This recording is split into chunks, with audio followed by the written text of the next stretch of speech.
hein to tamboli to zuma ba prise ma ba break hein to zuma ba break ya moko na moko avi ya moko na moko sur dialogue to tuni bango ba idée hein que no ba idée oh ya dialogue Congo dialogue ne to ko ici na minute na 2015 Nico Mokonzi merci papa en 2015 to tuni ba mama to tuni ba papa to tuni ba jeune fille ba jeune garçon to tuni ba on stoana est-ce que bon on ndeni bon bino boza brancher tant bota 3 fois www.congodialogue.com bon bolobi na biso est-ce que idée amo eza mabe po ezozwa moto nyonso système toujours mal à l'aise bobo sanate po ba parata mbongo côté kuna kanga bisaka ba o moni bango na bango e o comprendre donc biso façade dialogue pe na kati landi Congo dialogue toujours vous à la brancher donc boyeba ba vie na biso za besoin to vraiment ba réponse na idée o biso to zui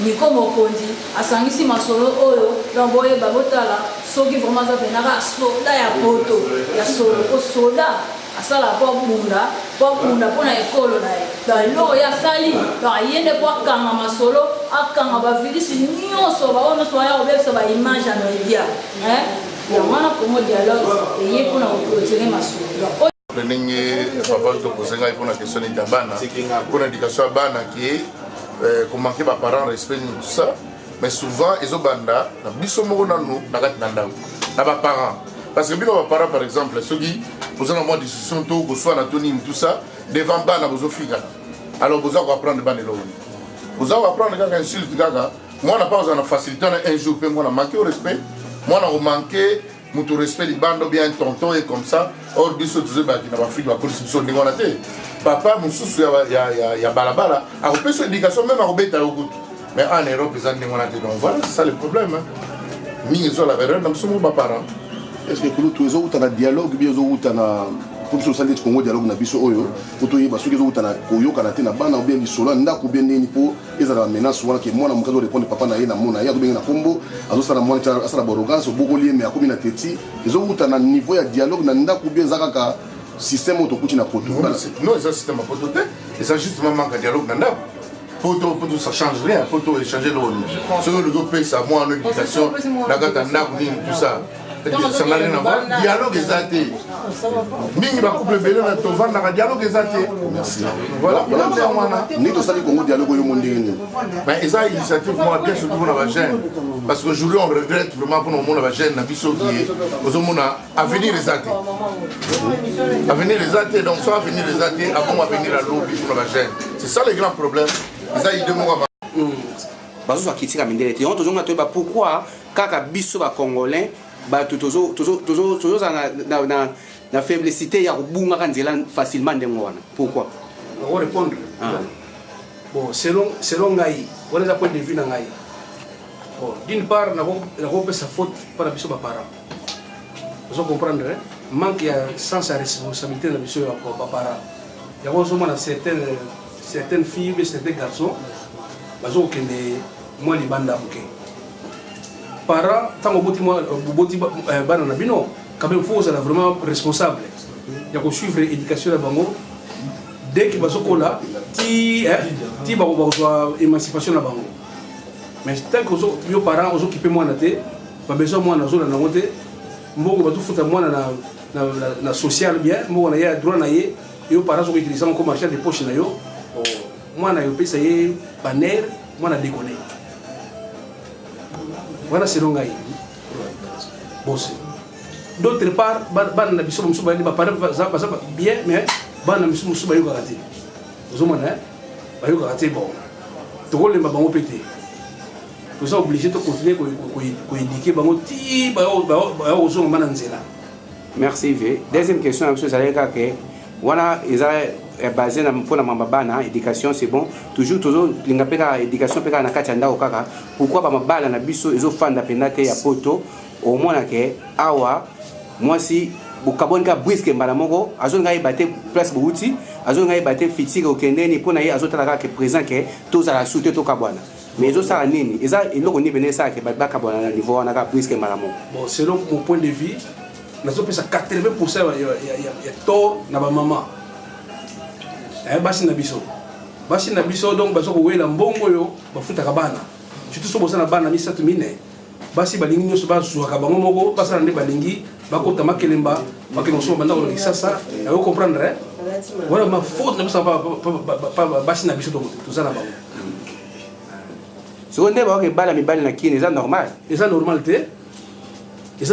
pour moi c'est déjà au départ babali yo déjà eza mobali okozo mobali na kini pourquoi ou bien biso mibali to alia na sala mwasi na yawa pourquoi non ozo mwasi na kini eza bien te vous comprenez eza déjà bien te. Bonjour.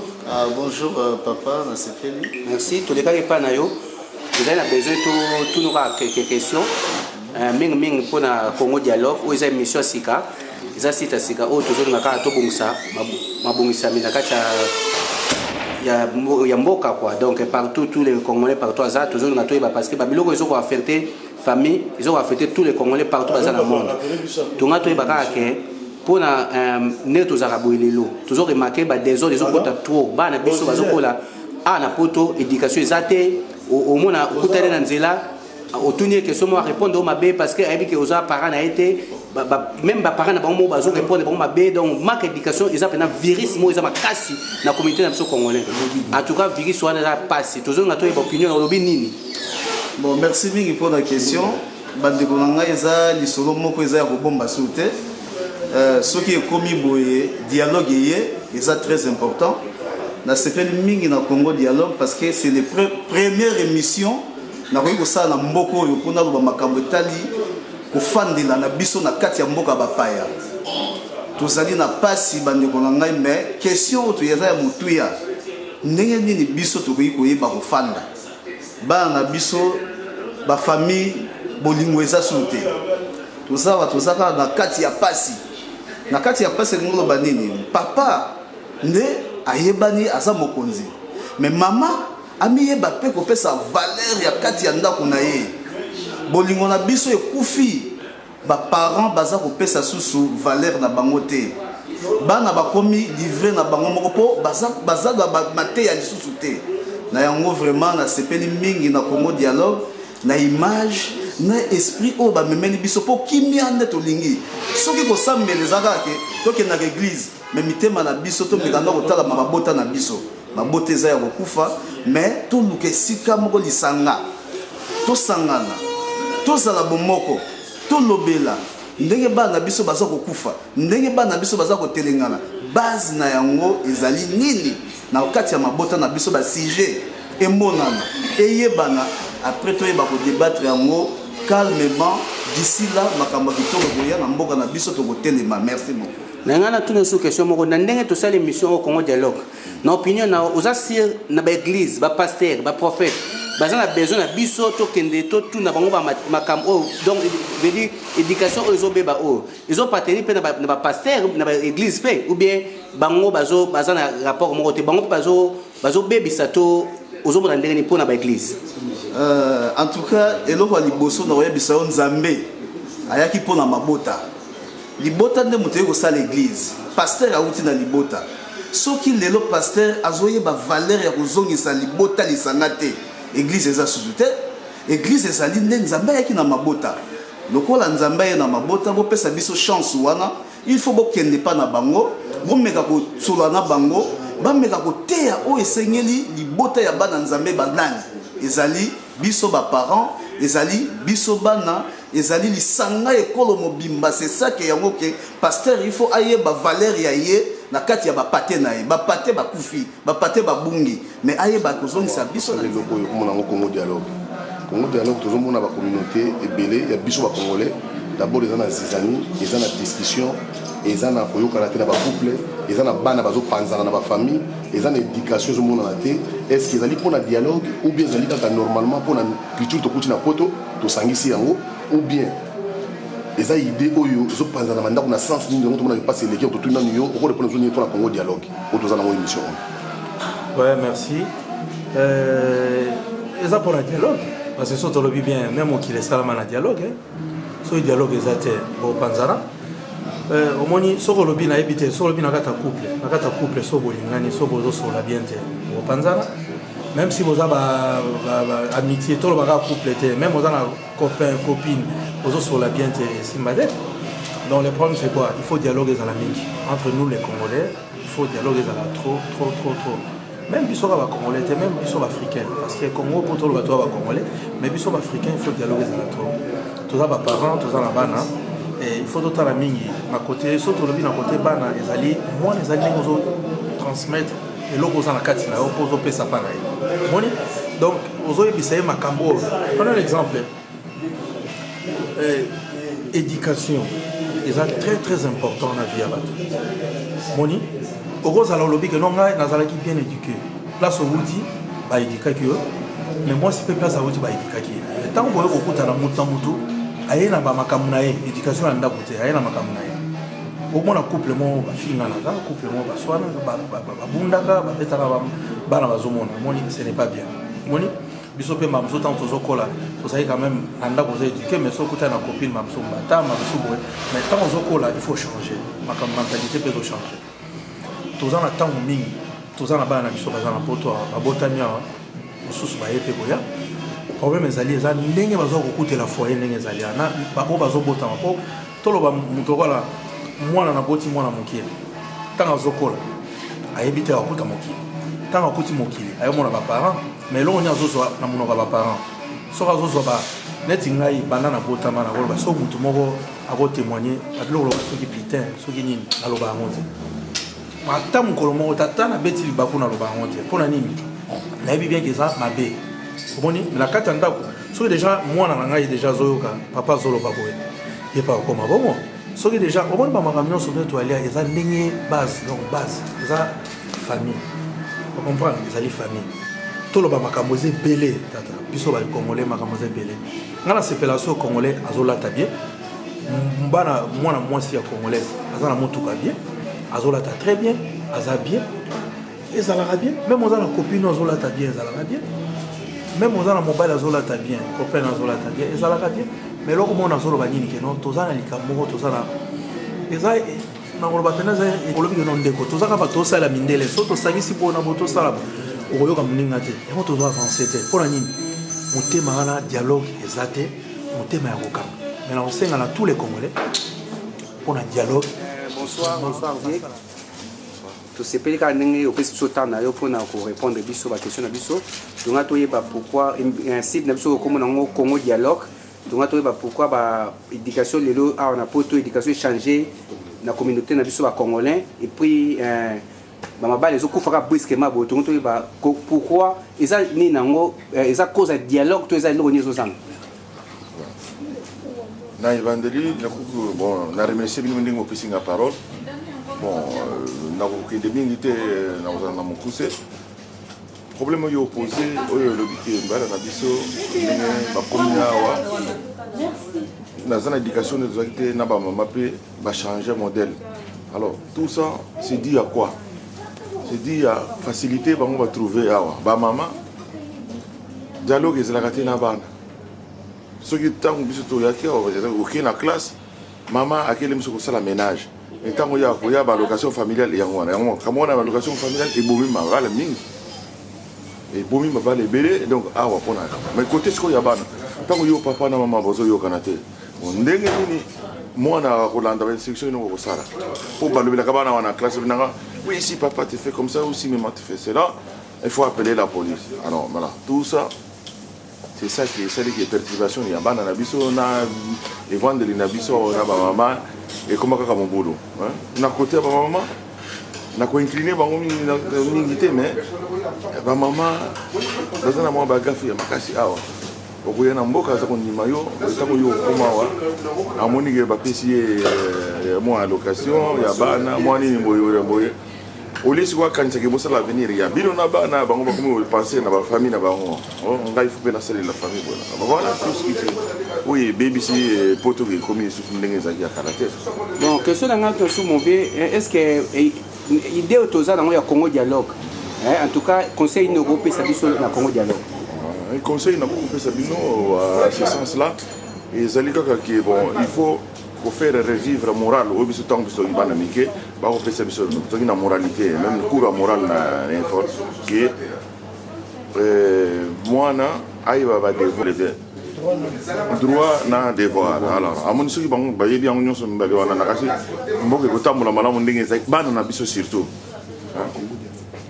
na Congo dialogue voilà. Soka ya mwana totune to sepele ya tone 18 ans na yo pona répondre biso merci pena vie. Balingo ka parenté balingo considérer ba para baninga msute et puis pourquoi awa ba mabali zo kufaka brusquement boy biso na Congo dialogue tonto ba pourquoi ni paka vile banasema kwa mkubwa ndio paka vile mimi nasema conseil ni paka moya hakuna kupatana mbatoto na bamama heshima iko ifo batoto kwa respect kidogo bamama batosi mishina mingi ya kusema ndio vile mkubwa anasema ni sauti paka moya moja ibongo basi bazo bamama bino ebele bakamara na bino bazo bomama bala pona nini basi ni paka vile ndio location ile wanasema kwa mkubwa huyu anapata location hakuna kupatana ndio niko poto hakuna kupatana na leta mweye banakamata mtoto banafunga mweye papa mko wako mnachira leta abebe mtoto ende mkasho pour déplacer. Si moi je ne veux pas respecter ma fille, mon fils, pas déplacer. Moi-même je vais donner une indication. Il faut aussi les policiers dire avec vous aussi les civils. Un point. Okay. Merci maman, merci en tout cas pour notre temps conseil nous groupe ça pour la maman ba bala pour la location. Bashi ndio paka vile toka kusema. Paka jua location ba tutakuna shikia pa macoin kile shiku tous les Bruxelles hakuna kupatana ba vayu. Hakuna respect hein? Et pas na biso tokolisi bana ndenga wana te. Et pas na biso tokolisi bana na biso na ndenga ya mbuka mwana akola komi soki 20 ans 22 ans 23 ans mwana akoko zwa libala awa ye komi changement mwana ya 14 ans 15 ans 16 ans 17 ans mwana akomi komela jamba na nzila akomi kobebisa nzila sito bana basi bana mibali mituna bango ese kwei baza kolakisa bango mama siko pome eza manque ya dialogue te na kati ya ndako yango wana bana ba se retrouver ndenge wana ou bien eza problème nini ezali problème de l'état tozoko kufana ye bango nde bapesi bana droit wana bango bapesi bana droit wana parce que bana bakoko tromper mama te lelo mama ya bana azokolela bana na ngai nani bana ngai babebi bana ngai oyi babumi boye bana 14 mwana azokobima na ndako ya mama na ye azokofinga mama na ye azana respecte na mama na ye azokomana mama na ye lokola nyama jaloko wana ebimi wana mwana akobunga bakobebisa bana na biso na ya mbali ba 17 ans ba 18 ans ba 20 ans bana bakomi mitsika surtout ba police yokaki mwana tona mwana bien tona mama ya mwana malamu bango balingi koluka biso te mama siko pona biso makanisi tozu ya Congo dialogue au pesi biso tolini to continuer boye toluka solution pour communauté bonga communauté koko bunga bino bozali bana mibali baoyo boyebi bien que bande kuna biso basoko beba bino boko kamata position na bino po koyebisa loi ya hoy ya Bruxelles na ndenga ya biso ndenga tozali na bana esa le pas na biso esa lawa c'est la même chose ça revient où ça part de belles ma tonga to eba kaka pourquoi ndenge nini virus mo koti yango mo Congo dialogue to tambusa miko to eba kaka virus pourquoi basi bazoboma bala bola leka botala mbeto akenda siko eza pona nini maka dialogue be mo nini ngai na pesa basi a poto raison à 50% na pesa mo pe tort à 50% basi poto boma bala mibali ya poto to do mona na Afrique ba papa ndi bazaki likondi ya foyer papa ebi kotia fondement na eke yo na balo na matete tango yepa na na masina et pas il faut qu'on l'a 6 heures il faut qu'on l'a 12 heures il faut qu'on ça la boy mais mi bala poto ba yebelo kwa na te bazo ça la fondement na foyer te soki mpe abimi lokuta eza kaka na monoko oyo ngai nazalaka divorcé ngai nazalaka homme seul ngai nazalaka ezalaki kaka fiançaille bakenda koloba vérité libanda te bandi kozala responsabilité na bango amen te voilà pourquoi basi bazotika bango moto aza mabe na makambo nyonso to wana ezali papa efo ayeba responsabilité na ye papa na biso na afrique bazalaki na basi mibale misato bayebaki kozwa baresponsabilité na bango basi kutu bazalaki kokima bango te me mibale ya poto basi bakomi kokima bango eloko ngai na kosenga na bango responsabilité kozwa bomoto na yo kofuta loyer na yo kozwa bana na yo en charge koyeba ke soko obimi fo kozonga avant mibali ya poto bani kozonga ndako avant te mpona bango jour moko efaki ezala 48 heures nde jour moko eza 24 heures esalaka bango mpasi kozonga na ndako avant mibali nde fo bayeba kosala fondement na foyer basi bakokima bango te na kosambela mpe. Merci mama toyoki mambo est ce que wana sikoyo eza manque ya dialogue toza nini eza mpe manque ya dialogue yo ntango ozobima 8 heures ozozonga 23 heures kodialogue na mwasi heure nini parce que mwasi il faut alala yebi ke non il faut alamuka lobi na 6 heures alamuka sukola bana kende kotika bana na classe mais yo ekenda na yo na immeuble bayebi ke non yo nde moto okotaka moto asuka soki problème esalami na deuxième mbila koluka nde yatuna yo moto oyaka retard tant eloko boye esalemaki omonaki te bamibali na so bakongole bakomaka na retard bakotaka na immeuble par rapport a bavoisin nyonso yango efoti na bango soki azozonga ndako 18 heures abandi dialogue nini elekanaki coup de fil nini oyambaki na Afrique balobi nini na école ya mwana balobi nini ekosala mpe mwasi amonake place oyo naza na place naza mpe na compte à rendre mais mwasi azala na compte à rendre na mutu te kutu ya korendre compte eza te mwasi anatake na ye échange nango eloko moko te. En tout cas maman merci de sepele ya to réponse na yo eza déjà neti médicament donc esoigne bozongaka ndako avant ozongi 18 heures osali dialogue na mama opesi mpe mama conseil olobi ke epa na bino bozalaki kolia ndunda awa eza bitekuteku awa eza ngai epa na biso ifo boye kozala responsable kobeta se te parce que leki na yaya kutu bayokanaka te kaka oyo awuti na kote no pa awuti na kote na ye quand même il faut mibali ya poto bazwa responsabilité na bango ame bazongaka ndako avant babeveyaka na bana bapesaka mpe mwasi éducation mwasi mosu akoya azalaki na ye moyembi na azalaki ne musicien aye na libala akuti éducation eza te conseil eza te fondement eza te abongwana te mais soki aye quand même na libala mobali apesaki conseil mobali azalukaka na ye mobali ayebisaki na vie fo boye mwasi na kochange en plus mpe mwasi il faut amisentir ke non mobali na ngai ayebi kozwa soin na ngai na kolata eza teke yo mobali oza na babilamba nyonso ya kombo ya louise na nzoto na yo mais mwasi second main wana mpe kosimba te mibali ya poto bochange bosiko yango wana yango siko estce te ngai na koconseille basi poto bazwaka décision bongo te il faut dialogue quand même. Siko yango wana moni biso to sala émission oyo Congo dialogue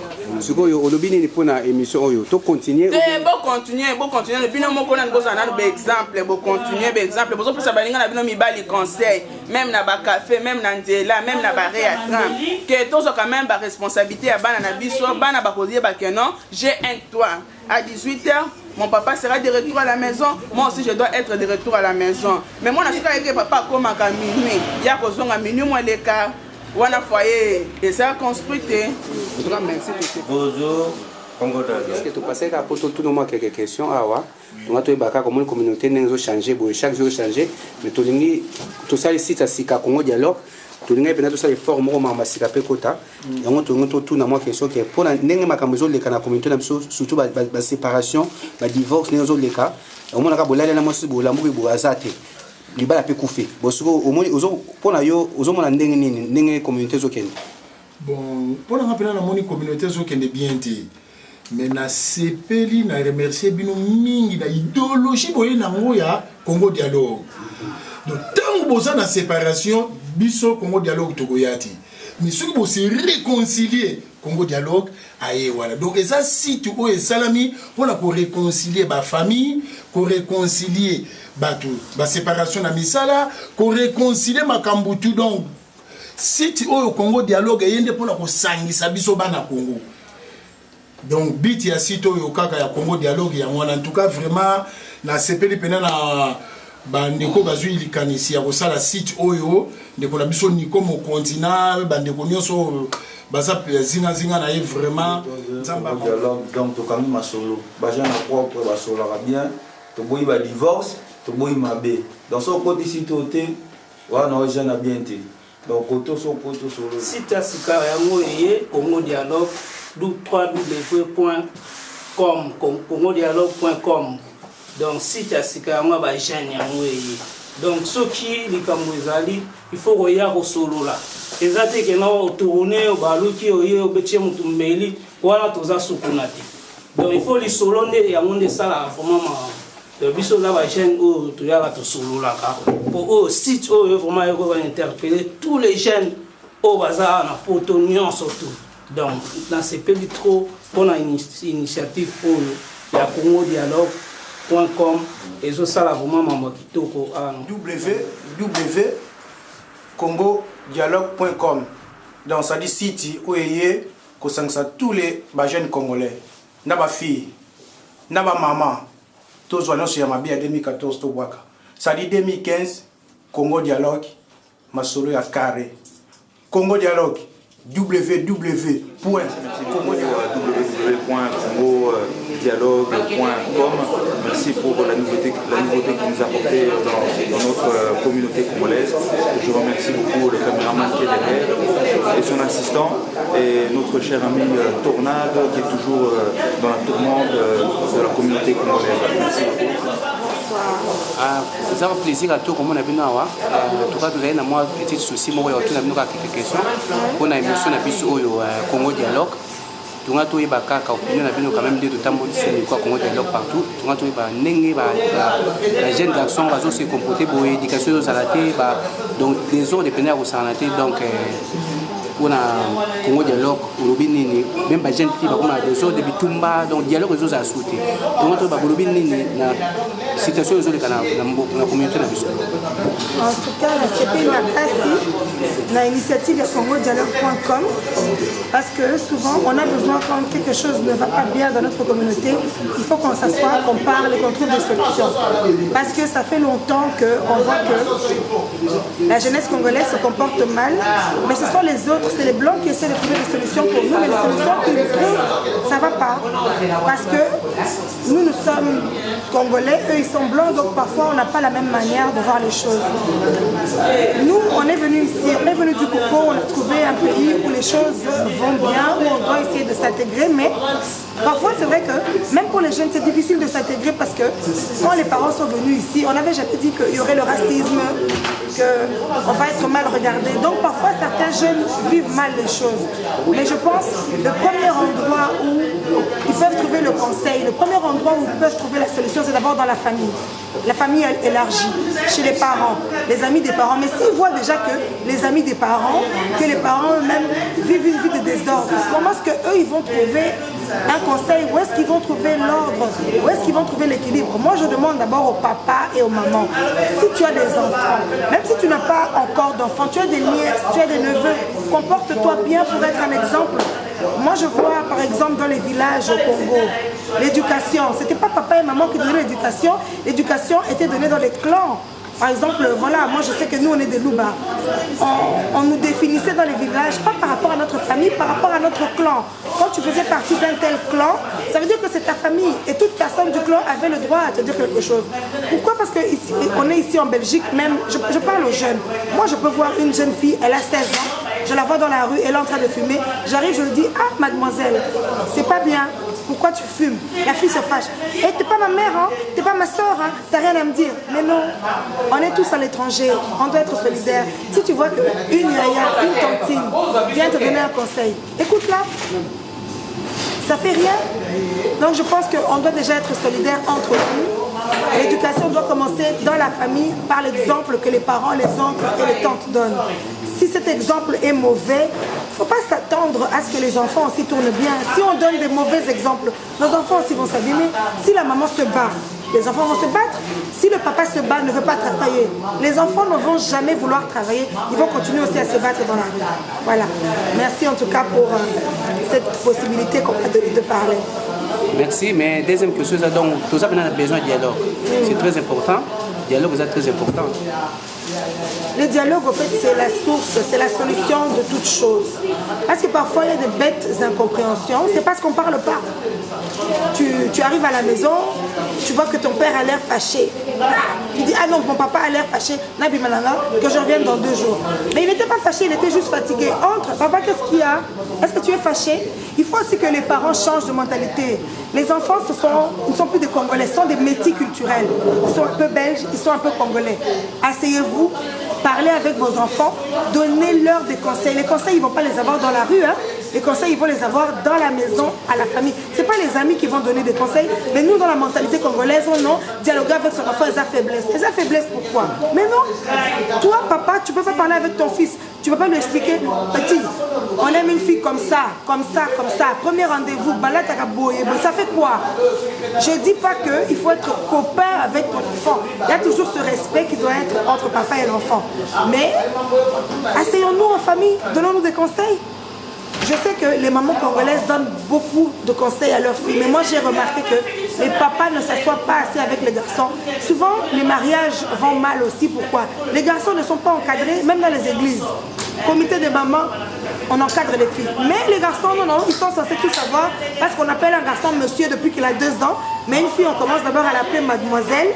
Et puis après, elle grandit, on l'appelle madame. Mais le garçon se considère monsieur depuis qu'il a 4 ans, donc il est un conseiller. En tout cas, merci maman. Na sepeli na point on a souligné un mariage. Et donc on peut n'anga tout na la base na ngo. Pourquoi ba couple msusu mo na ka bolala bo na tongo mo sa zate il ba pe kufi. Na tandis que bo fanda bo umela mais ils ça mande on a pas.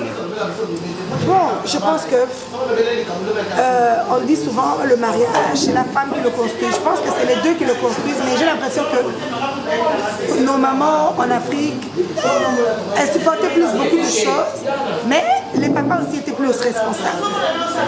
Parce qu'à un moment, c'est pas à la femme de travailler, de porter tout. Le couple, chacun contribue, hein, donc je pense que c'est ça. Alors, merci, tout ce que à tout pour attendre aujourd'hui. En tout cas, bon, tout le monde le Congo Dialogue, l'émission n'a pas aussi, c'est le Congo Dialogue, mais tout le monde se partout, tout le monde a pu finir pour l'éducation, il y a la communauté congolaise en Europe. En tout cas, le respect sur la soutien de la manque d'éducation, de politesse, en tout cas, conseil européen pour la génération où dans le moment où nous allons. Merci beaucoup à l'équipe de CongoDialogue.com. C'est simple, donc le problème c'est que nous voyons dans d'autres communautés africaines, d'autres pays, le Rwanda, le Burundi, l'autre, ils veulent évoluer. Nous aussi, le Congolais, il faut qu'on évolue. C'est simple, donc parents, incitez vos enfants à aller à l'école. L'éducation, le relève de la diaspora, c'est pas seulement rester à la rue, aller dans le salon. Il faut innover, il faut que la communauté soit forte sur tout le plan. Si on a de milliers des universitaires au niveau de la diaspora, c'est ça le relève du pays. Tous nos gens, tous nos enfants, toute notre communauté qui est ici, qui étudient, qui rentrent au pays comme le Rwandais font, ils étudient ici, ils rentrent pour investir à leur pays, c'est pas mauvais. Donc pour moi, c'est vraiment que le parent mette un accent très très fort sur les enfants d'aller à l'école parce que les enfants c'est le relève du pays et l'éducation de base est très importante pour un pays fort. Merci. Il y a comme on dit, tout ce pays donc il y a vraiment vrai site. Mais au ça là, ma solo à portal ça, ma solo est ba ma bala. Biso to lele on fa pe to ko komisa motina suka ndebi no lobby biso to bakisa lisusu.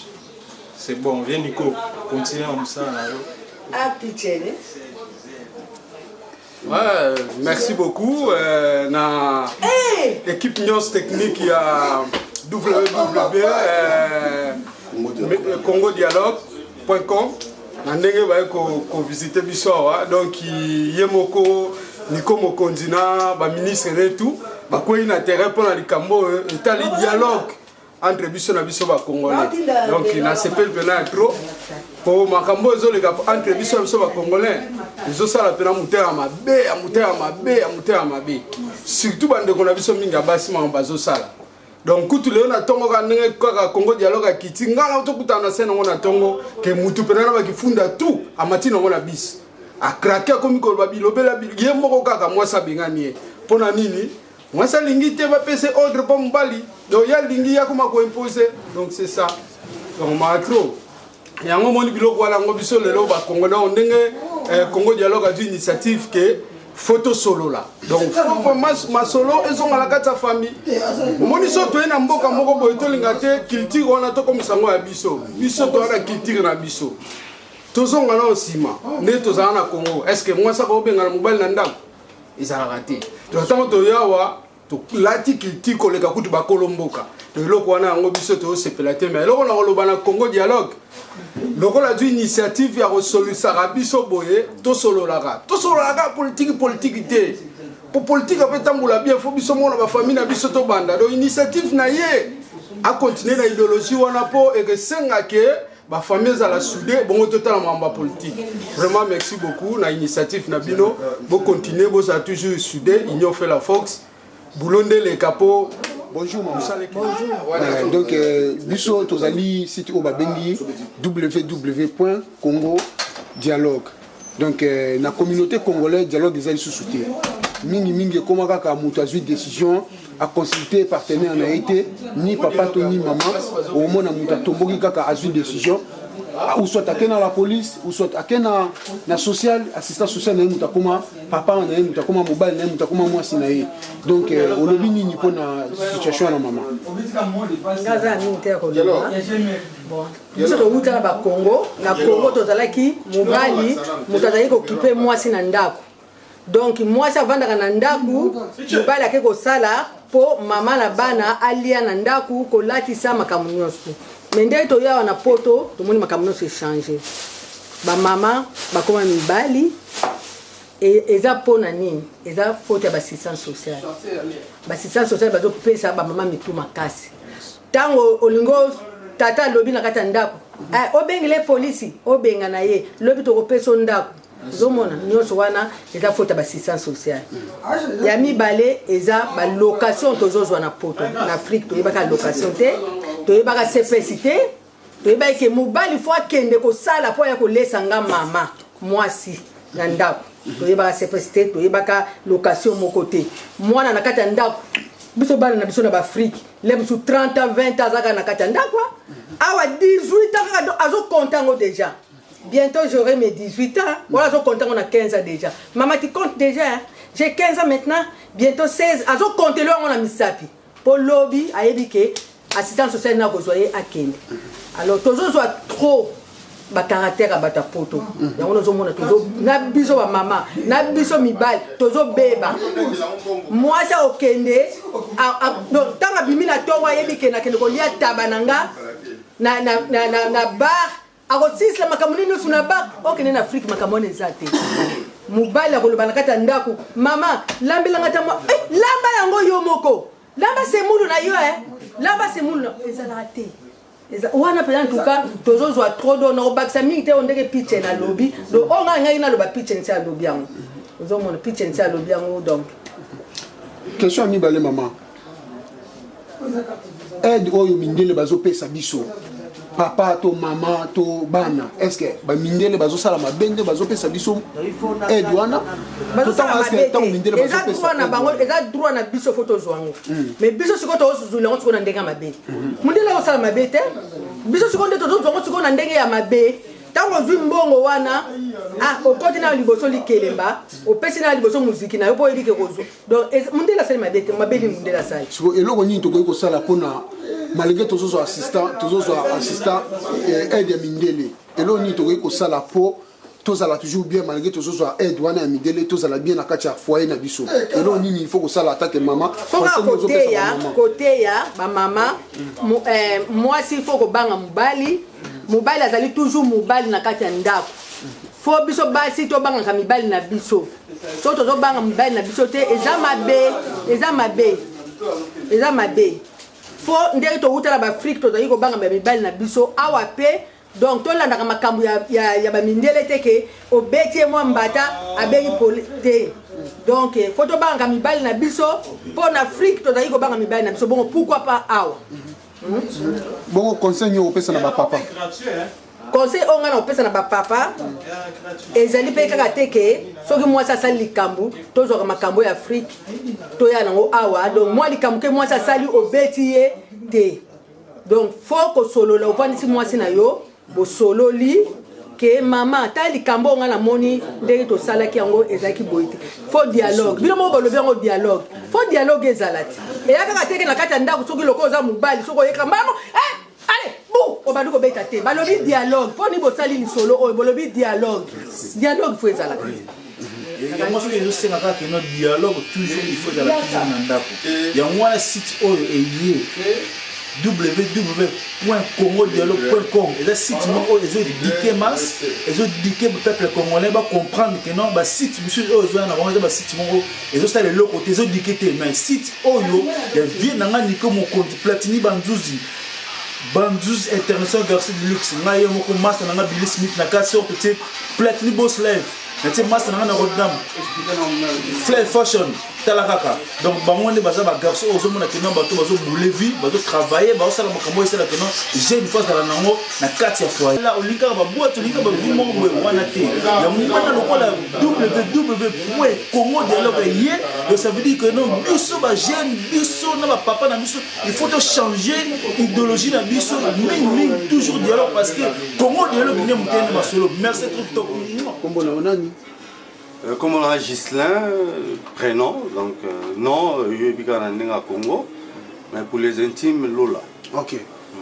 Donc, biso tozali ba oyo babengi site Congo www.congo dialogue. Donc toye pona to solo na yo moké par rapport à la communauté congolaise. Donc lisolo ezara lisusuté, ce qui veut dire dialogue na communauté congolaise ezara lisusuté. Et loko nini okoyi koloba pona site wana oyo babengi www.dialogue.congo et conseil ni okoyi kopesa biso. Ben merci pour la parole. Ezali bonne initiative.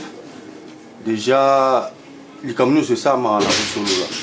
So les solo ezali suscité yango tozomona ba mabala na bandaku na ba boulot na ki amitié makambo ezo simbate.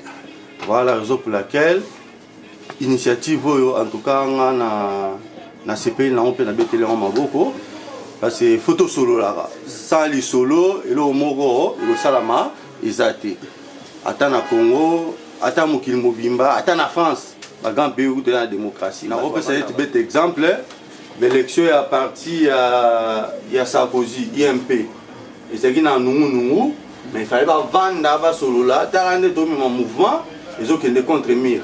Alors qu'est-ce qu'ils ont fait? Bah ni là qui élection pour la bas bandela. Donc et là moi si quand ça m'a bela ils en ont honte. Oui ça m'a ralelo et c'est ça m'a lobby. Bah tout peut être intelligent. Bah ça la rend caca. Parce que sans dialogue on n'est nulle part. Donc voilà la raison pour laquelle on a convié bah tata bah maman bah ndeko bah yaya bah l'équipe tout solo la plus à la place aux agressifs tout solo la plus afin que tu trouves la solution, tout cela plus, afin que la communauté la biso ait une image bien auprès de la communauté musus. Parce que souvent on va na kalezara boité na siko ikoma boé. Bon, biso ne to ebeli na kin to arrêté que muta ya est muta ouest. Biso tout banakin na balabala moko to za bandeko na école moko to koma wa mpangi. Donc voilà quoi. Ceux qui kosolo les ali mabe goyate mais tant que kosolo les ate place mabe ndera mwana sito yo en tout cas to tombela mo kwa koswa niko mokonzi na staff nyo surtout pour ça de façon que ezara tenet bo mekaki to senga rivalité na ndenga mabete parce que tant que va si des ébélés tant que va mouvement ébélé et ça qui va pas ça l'effort il y a qu'à multiplier le travail. Tandis que ce gars là, si tu as là où tu es, donc Nico Nassaf, ça de façon que tout se retrouve, tout ça de façon que voilà, tu vas non, si tu en es existant. La soirée aux Zongi, en attendant que tu as beti toi w Congo Lisolo ben Congo Dialogue.com afin que tu ba eloni asike koti eloni asike ko salama lobi ba pesi so rendez-vous branché à 3 w Congo Dialogue .com ezaka moko Congo Dialogue yoka komeza na douceur dialogue ni como soda poto mwana poto akala antuka merci Congo Dialogue ala likanisi wana utikata na otia bela action utina ndani como kwa masolo na nzambe donc tanga ba dialogue yemo kwa nzambe abandina masolo makamute bandina liloba na parole donc ni como kwa masolo na kina nzambe po baloba ke non madame balalaki adata malali basali eve me makambo siko oyo nzambe ayebisa biso bamama ada bayebi yango te me amalaki yesu asololaki na nzambe mpona lisolo mpona kopesa idéologie ya Congo Dialogue toza mpe na bamama oyo bato ba union de grande dame union de grande dame donc na kati wana bamama ya bien bamama oyo babranché bamama oyo bazocomprendre oyo bazochanger oyo nzambe achange bango donc obi nzambe achange bango donc nzambe atie bango na liste wana nzambe atie bango na liste donc Mati Bikega la tigresse omona donc mama ya solo mama ya solo ye moko Gisela mama ya solo donc nde bomoni mpe boye nazalaka mpe mama mpo naza mama donc mwasi nyonso aza mama HK, Hortense, belle fille. Kota na masolo mo. Kota na masolo za branché. Abo sanité. Sœur na Alpha na Liège. Motema japonais Kito. Et mon pembe original. Allez là fort. Ya badjo. Abo sanité boza la branché.